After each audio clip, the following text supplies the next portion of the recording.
আমরা পার্লামেন্টে যেদিন লোকসভায় এই বিলটা উত্থাপন হয় আমরা দেখেছি রাহুল গান্ধী বিরোধী দলনেতা এবং সোনিয়া গান্ধী এবং অন্যান্য বিরোধী দলের যারা সাংসদ প্রত্যেক সংসদটা পার্লামেন্টে উপস্থিত থাকার চেষ্টা করেছে, কিন্তু দুর্ভাগ্যের বিষয় আমরা তীব্র ধিক্কার জানাই।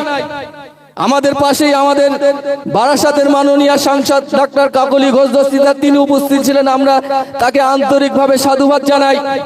আমাদের আজকের এই মঞ্চের থেকে তীব্র আবেদন থাকবে, যে তিনজন এমপি আমাদের পশ্চিম বাংলার এই ওয়াকফ সংশোধনী বিলের ভোট দিতে গেলেন না, আমরা এখান থেকে তীব্র দাবি জানাচ্ছি পশ্চিম বাংলার মাননীয় মুখ্যমন্ত্রীর কাছে, যে তিনজন এমপি এই ওয়াকফ সংশোধনী বিলের পক্ষে ভোট দেওয়ার জন্য দিল্লি গেলেন না, পার্লামেন্টে গেলেন না, আমরা এই ইমাম অর্গানাইজেশন ওয়েলফেয়ার ট্রাস্টের পক্ষ থেকে পশ্চিম বাংলার মুখ্যমন্ত্রীর কাছে দাবি জানাচ্ছি, আগামী 2029 ইলেকশনে, লোকসভা ইলেকশনে এই তিনজন এমপিকে যেন টিকিট না দেওয়া হয়।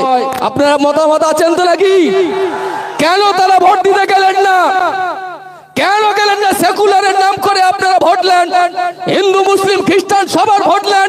বীরভূমের শতাব্দী রায় আপনি মুসলমানদের ভোটে জেতেননি, দীপক অধিকারী দেব আপনি কি মুসলমানের ভোট নিয়ে জেতেননি? জগদীশ চন্দ্র বসু নিয়ে আপনি শতাব্দী রায় বলছেন আমি সেলাইন নিয়ে শুয়েছিলাম, তার দুদিন পরে আপনি শোভাযাত্রায় আপনি উত্তরীয়পুরে ঘুরে বেড়াচ্ছেন। আমাদেরকে বোকা পেয়েছেন, আমরা কিছু বুঝি না।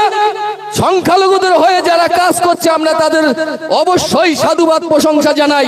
যে সমস্ত এমপিরা এই ওয়াকফ সংশোধনী বিলের বিরুদ্ধে ভোট দিয়েছে আমরা তাদেরকে আন্তরিকভাবে অভিনন্দন শুভেচ্ছা জানাই। কিন্তু যারা ভোট দেননি, সংখ্যালঘুদের ভোট নিয়ে যারা এমপি হয়েছে, যারা কলকাতা বিমানবন্দর থেকে এয়ারপোর্টে তারা প্লেন চেপে যারা দিল্লি গিয়ে পার্লামেন্টে ঢোকে, মুসলমানদের ভোট নিয়ে যারা পার্লামেন্টের এমপি হলো, মুসলমানদের ভোট নিয়ে যারা পার্লামেন্টে সংসদ হলো, সংসদের সমস্ত সুযোগ সুবিধা নিয়ে তারা ঘোরাফেরা করছে, আর তাদের একটা বিপদের সময় তারা আজকে বলছে আমি সেলাইন নিয়ে ঘুমাচ্ছিলাম। দুর্ভাগ্য আমাদের। রাজ্যের মুখ্যমন্ত্রীর কাছে দাবি করি এই তিনজন এমপি কে যেন 2029 লোকসভা ইলেকশনে যেন টিকিট না দেওয়া হয়। একমত নাকি? অবশ্যই যেন